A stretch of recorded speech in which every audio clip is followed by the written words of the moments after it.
In a deadly force encounter, you gotta do your best to use your voice and de-escalate it, but you also gotta know when to use your voice and when to use your firearm. Hi everyone, this is John with today's active self-protection lesson.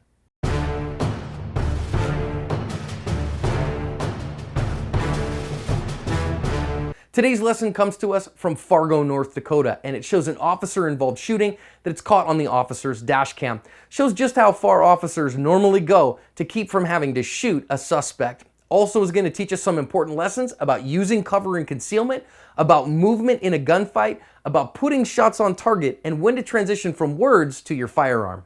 We're going to listen in on the officer's body camera here. Count the number of times he tells the perp to drop the gun. Drop the gun! Drop the gun! Drop the gun! Do it now! Drop the gun! Drop the gun! Drop the gun now! Do it now! Drop the gun or you'll be fired upon!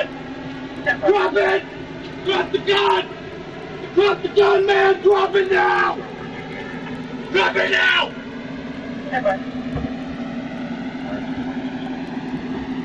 Drop the gun! Do it! Drop the gun now! Drop the gun now! Drop it!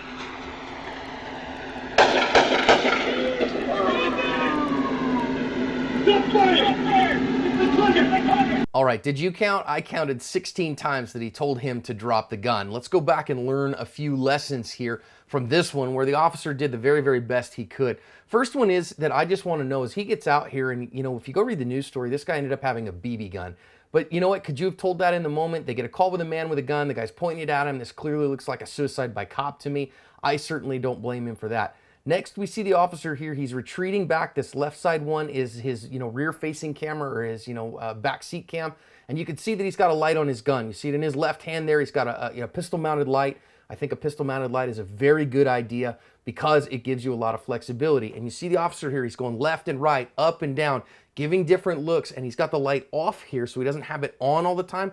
Excellent technique with his pistol-mounted light, and he's moving, so he's not staying stationary, so if the guy were to be shooting at him, he doesn't get a continual sight picture. Great job by the officer there of continuing to move, looking for where he's going, looking for where he might have, that guy in his sight picture. Now, is he giving him too much, warning? Maybe.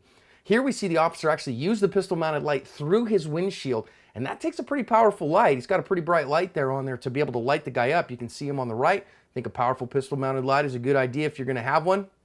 And finally, he keeps moving. I love that the officer keeps the car between himself and his potential threat.